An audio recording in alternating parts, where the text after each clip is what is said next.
জাতীয় গৃহায়ন কর্তৃপক্ষ রাজধানীসহ বিভাগ এবং জেলা পর্যায়ে সাধারণ মানুষের জন্য গৃহায়ন সংকট নিরসনই প্রতিষ্ঠানটির মূল উদ্দেশ্য। কিন্তু যুগ যুগ ধরে চলে আসা নানা অনিয়ম দুর্নীতির কারণে সাধারণ মানুষের কাছে প্রতিষ্ঠানটি যেন হয়ে উঠেছে দুর্ভোগ, ঘুষ আর অনিয়মের প্রতিমূর্তি হিসেবে। সরকার যায়, সরকার আসে, বদল হয় কর্মকর্তাও, কিন্তু দুর্নীতির সেই তিমির থেকে বের করা যায় না প্রতিষ্ঠানটিকে। আমাদের সঙ্গে সচিবালয়ে গৃহায়ন ও গণপূর্ত মন্ত্রণালয় থেকে যুক্ত হচ্ছেন সিনিয়র রিপোর্টার শাহ ইমন।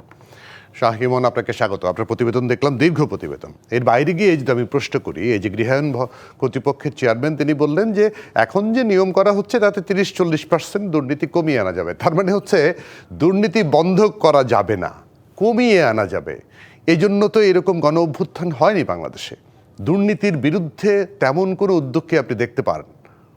আপনাকে ধন্যবাদ। আমি একটু আপনাকে একটু পিছনের দিকে ফিরে একটু ব্যাকগ্রাউন্ডটা বলি। আসলে এই গৃহায়ন কর্তৃপক্ষ প্রতিষ্ঠা হওয়ার পর থেকে সাধারণ মানুষ এখানে যে একটা জমি কিনে বা প্লট কিনে, এই যে প্রক্রিয়া, এই প্রক্রিয়ার মধ্যে ধাপে ধাপে এমনভাবে এই প্রক্রিয়াগুলো করে রাখা হয়েছে যে আপনাকে বিভিন্ন টেবিল এবং বিভিন্ন দপ্তর পার হয়ে আপনাকে অনুমতি নিতে হবে। মানে হচ্ছে যে আপনি কিন্তু একটা জমি কেনার পরে নামজারি করার জন্য এসিল্যান্ড অফিসে যাবেন এবং রেজিস্ট্রি করার জন্য রেজিস্ট্রেশন অফিসে যাবেন।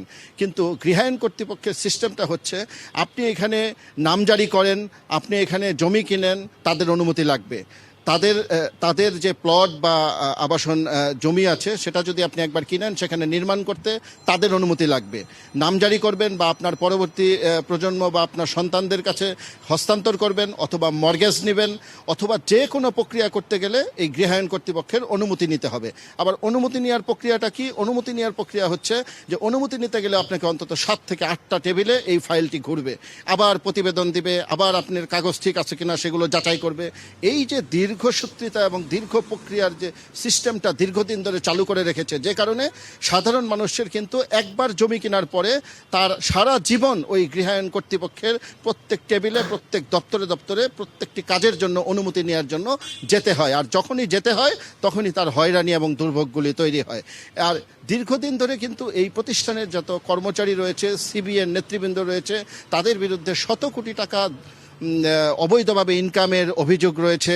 কেউ বরখাস্ত হয়েছে, কেউ বা এর আগে চাকরি থেকে তাকে বদলি করে দেওয়া হয়েছে। কিন্তু এটা একটা মিউজিক্যাল চেয়ার। দুর্নীতির অভিযোগ যাদের বিরুদ্ধে উঠে তারা বদলি হয়ে যায়, 6 মাস পরে আবার নতুন কেউ আসে। তাদের বিরুদ্ধেও দুর্নীতির অভিযোগ উঠে, তারাও আবার 6 মাস পরে বদলি হয়ে আবার ঘুরে ফিরে ওই আগের জনই আসে।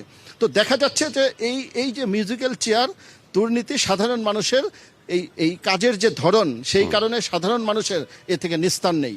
তো আমি গৃহায়ন সচিবের সাথে সম্প্রতি কথা বলেছিলাম এই রিপোর্টটি করতে গিয়ে। আমি তাকে প্রশ্ন করেছিলাম যে আসলে মানুষ এই দুর্ভোগ থেকে নিস্তার পাবে কবে। তো উনি যেটি বলেছে যে উনি চেষ্টা করছেন মন্ত্রণালয় থেকে এরকম একটি সিস্টেম চালু করার, যে গৃহায়ন থেকে একবার যে প্লট বা জমি ক্রয় করবে তার আর গৃহায়ন কর্তৃপক্ষের কাছে যেতে হবে না ফাইল নিয়ে। সে এসিল্যান্ড থেকে নামজারি করবে এবং তেজগাঁ রেজিস্ট্রি ভবন থেকে সে রেজিস্ট্রি করে দিবে।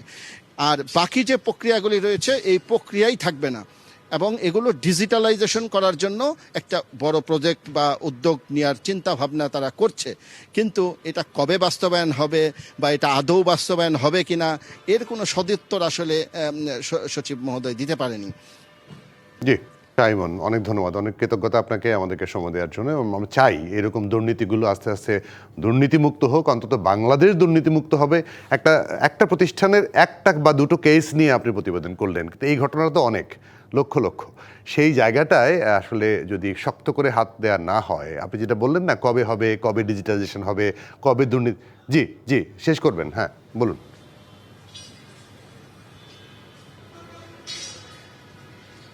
জি, এই যে আমি যখন এটা নিয়ে কাজ করতে যাই, দীর্ঘ সময় আমি বেশ 1 সপ্তাহের মতো সময় আমি গৃহায়নে ঘোরাঘুরি করেছি। সেখানে আমি দেখেছি যে সাধারণ মানুষ যে কাজের জন্য এসেছে প্রত্যেকের একই অভিযোগ, ভাই আমার ফাইলটা ছাড়ছে না, টাকা না দিলে আমার ফাইলটা ছাড়ছে না। এই যে প্রতি 100 জন মানুষের মধ্যে আপনি 90 জনকে পাবেন যারা টাকা ছাড়া এই হাউজিং থেকে কোনো কাজ সম্পাদন করে নিয়ে আসতে পেরেছে, এরকম খুব কম। তো এই যে 10 জনের কথা বলছেন, ওই 10 জনে হয়তো বড় কোনো পাওয়ার আছে, প্রভাবশালী কেউ আছে, তাকে দিয়ে ফোন করে হয়তো কাজ করায়, কিন্তু কটা মানুষের এই সুযোগ আছে? শাহ ইমন, অনেক ধন্যবাদ, অনেক কৃতজ্ঞতা আপনাকে।